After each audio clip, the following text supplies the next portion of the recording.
వచ్చిన ఆదాయంలో ఇది నీకు, ఇది నీకు, ఇది నీకు, ఇది నీకు అని పంచుకుంటారు.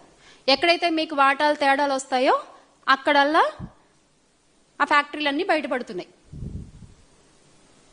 అంతే కదా, మీకు వాటాలు తేడాలు వస్తున్నాయి కదా ఆ ఫ్యాక్టరీలన్నీ కూడా ఈరోజు బయటపడుతున్నాయి, ఆ ప్లేసుల్లోనే కదా. అసలు ఈ రోజనే కాదు, ఎన్టీఆర్ గారిని వెన్నుపోటు పొడిచిన దగ్గర నుంచి కూడా చంద్రబాబు నాయుడు గారి వైనం ఏంటయ్యా అంటే తప్పు వాళ్లే చేస్తారు, ఆ తప్పుని చేసింది మేం కాదు మీరు అని చెప్పి ప్రజలపై రుద్దే ప్రయత్నం చేస్తారు వాళ్ళు ఎల్లో మీడియా ద్వారా. కాదు ఇది మీరు చేసిన తప్పే అని ఎవరైనా మధ్యలో వచ్చి మాట్లాడితే కూడా వాళ్ళ మీద కూడా లేనిపోని కేసులు బనాయించి అరెస్టులు చేసి లోపలికి నెట్టే ప్రయత్నాలు చేస్తారు. ఇదంతా ఏంటంటే వీళ్ళొక మోడస్ ఆపరెండి అన్నమాట. నాట్ ఓన్లీ టుడే, ఈ రోజే కాదు, వాళ్ళు ఎన్టీఆర్ గారిని వెన్నుపోటు పొడిచిన దగ్గర నుంచి కూడా జరుగుతున్న వైనం ఇదే మనం చూస్తూ వస్తూనే ఉన్నాం.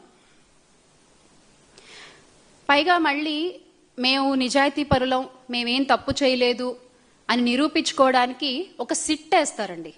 అసలు దీని గురించి మాట్లాడుకోవాలి మనం. ఒక సిట్ని వేస్తారు. ఆ సిట్ ఏంటి అంటే, ఇక్కడ సిట్ అంటే ఏంటంటే చంద్రబాబు నాయుడు గారి విషయంలో so in touch with Chandrababu Naidu గారు అనమాట. సో సిట్ అర్థం ఏంటంటే those people are so in touch with Chandrababu Naidu గారు. చంద్రబాబు నాయుడు గారు ఏం చెప్తే అదే రిపోర్ట్ బయటకు వస్తుంది సిట్ నుంచి. మీరు గతంలో కూడా చూసుకుంటే ఏ సిట్టు కూడా నిజాలు చెప్పలేదు. చంద్రబాబు నాయుడు గారు ఏర్పాటు చేసిన ఏ సిట్టు కూడా నిజాలు చెప్పలేదు. ఆయన్ని కప్పిపుచ్చి, ఆయన్ని కవర్ చేసి, ఆయన్ని, ఆయన మనుషుల్ని, ఆయన కార్యకర్తల్ని కాపాడే ప్రయత్నమే చేశారు. ఆయన బిజినెస్ పార్ట్నర్స్ని వీళ్ళని కాపాడే ప్రయత్నమే చేసింది తప్ప ఏ సిట్టు కూడా ఈ రోజు వరకు ఆయన ఆధ్వర్యంలో ఏర్పాటు చేసిన సిట్టు నిజం చెప్పలేదు. ఎందుకంటే they are so in touch with Chandrababu Naidu గారు అనమాట. ఇక ప్రజలు అర్థం చేసుకోవాలి ఎంత బాగా ఈ సిట్లు పనిచేస్తాయో.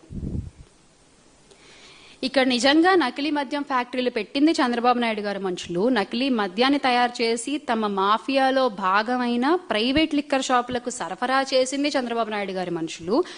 అక్కడే కాదు, తమ వారు నడిపే బెల్ట్ షాపులకు సప్లై చేసేది కూడా చంద్రబాబు నాయుడు గారి మనుషులు, అమ్మేది కూడా చంద్రబాబు నాయుడు గారికి సంబంధించిన నాయకులు, కార్యకర్తలు. కానీ ఏమైనా దొరికితే మాత్రం మాకేం సంబంధం లేదు, పక్క పార్టీ వాళ్ళ మీద దోసేస్తాం మనం. చాలా సింపుల్గా ఎస్కేపిజం అన్నమాట ఇది. ఇంకో గమ్మత్తైన విషయం ఏంటంటే లిక్కర్ అమ్మేటప్పుడు ఆ క్యూఆర్ కోడ్ స్కాన్, అది కూడా ఇందాక మనం మాట్లాడుకున్నట్టు ఎవరు స్కాన్ చేస్తారు ఆ క్యూఆర్ కోడ్? మొత్తం అంతా మీ మనుషులే, మీ పార్టీ వాళ్లే, మీ నాయకులే, మీ కార్యకర్తలు నడుపుతున్నారు. ఎవరు క్యూఆర్ కోడ్ స్కాన్ చేస్తారు? మన జగన్మోహన్ రెడ్డి గారు చెప్పినట్టు ఎలా ఉంటుందంటే అది దొంగ చేతికి తాళాలు ఇచ్చినట్టుగా ఉంటుంది. కల్తీ మద్యం విచ్చలవిడిగా తయారవుతోంది అనే అంశం కళ్ళకి ఖచ్చితంగా మనకు కనిపిస్తోంది. ఫ్యాక్టరీలతో సహా వీళ్ళు పెట్టుబడుల్లో, ఆదాయాల్లో వీళ్ళు మనస్పర్ధలు వచ్చిన చోట అవి బయటపడుతున్న విషయం కూడా అందరికీ కనిపిస్తోంది. డిస్ట్రిబ్యూషన్ నెట్వర్క్ కనిపిస్తోంది, అమ్ముతున్నది కనిపిస్తోంది. అయినా వీళ్ళకి ఏ మాత్రం స్పృహ కూడా లేదు. ఎవ్వరు నోరు తెచ్చి మాట్లాడరు దాని గురించి. మొన్న ఇష్యూ కూడా అంటే మా బాధ ఏంటంటే ఎక్కడో అక్కడ, అంటే ఇప్పుడు మొన్న అంతమంది ప్రాణాలు పోయాయి కదా, ఆ బైకర్ కూడా ప్రాణాలు కోల్పోయాడు కదా. 2 వ్యక్తులు ట్రావెల్ చేస్తుంటే శివశంకర్ అనే వ్యక్తి ఇదయ్యాడు, ఇంకో మనిషి ప్రాణాలు కోల్పోయాడు కదా. ఆ మద్యం కనుక అవైలబుల్గా లేకపోయి ఉంటే, ఆ టైంకి అక్కడ ఆ మద్యం కొనుగోలు చేయకుండా అతను మామూలుగా వెళ్ళుంటే అతను బతికేవాడు, ఆ 19 మంది ప్రయాణికులు బతికేవాడు.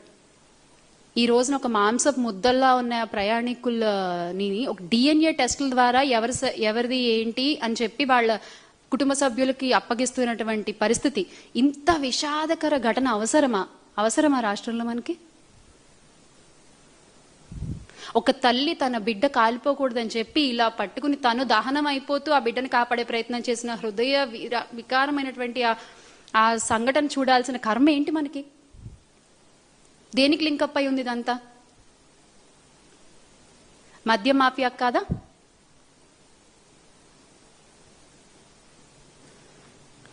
ఏ ఊర్లో చూసినా మద్యం షాపులు, బెల్ట్ షాపులు విచ్చలవిడిగా కనిపిస్తున్నాయి. గుడి లేదు, బడి లేదు, స్కూల్ లేదు. ఇందాక చెప్పినట్టు హైవే రేడియోస్లో ఎక్కడ పడితే అక్కడ మీరు అందుబాటులో ఉంచి తాగొద్దు అంటే ఎవరు వింటారండి? ఎవరు వింటారు?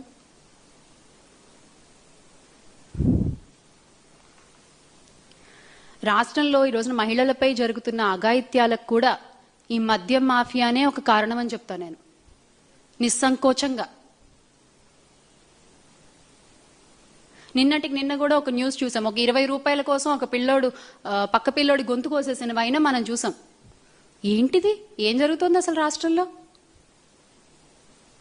దేని గురించి మీరు నోరు తెరిచి మాట్లాడరు. ముఖ్యమంత్రి గారు మాట్లాడరు,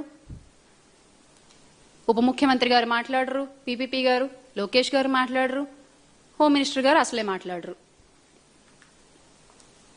అంటే కూటమి నేతల దృష్టి ఎలా ఉందంటే, మాకు మద్యం షాపులు, బెల్ట్ షాపులు విస్తరిస్తే చాలు, ఆరోగ్యశ్రీ లేకపోతే ఏంటి, మెడికల్ కాలేజీలు లేకపోతే ఏంటి, గ్రామ సచివాలయాలు లేకపోతే ఏంటి, గ్రామాలు ఏవైపోతే మనకేంటి అన్నట్టుగా ఉంది ఈ రోజున కూటమి పరిస్థితి, కూటమి వ్యవహరిస్తున్న తీరు. ఎంత కళకళలాడుతూ ఉండేయో జగన్మోహన్ రెడ్డి గారి నాయకత్వంలో గ్రామాలన్నీ కూడా ఈ రోజున అంత వెలవెలబోతున్నాయి ఈ మద్యం మాఫియా మూలంగా.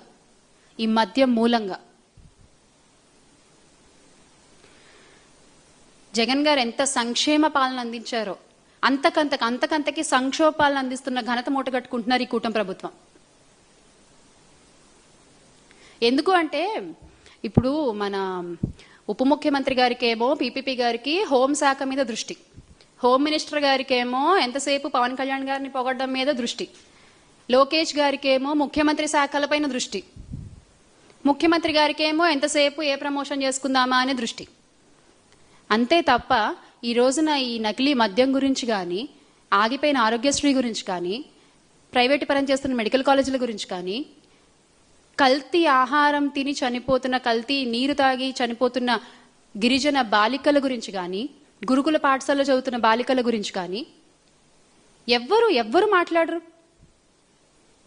ఏమన్నా అంటే మాకు అండర్స్టాండింగ్ ఉంది, మాకు మేము స్నేహపూర్వకంగా శాఖల మధ్య అండర్స్టాండింగ్తో పనిచేస్తున్నాము అని చెప్తారు. మీరు పనిచేస్తే ఎవరు అడగరు కదా మిమ్మల్ని. లేకపోతే ఇదేనా మీ పనిచేసే వైనం?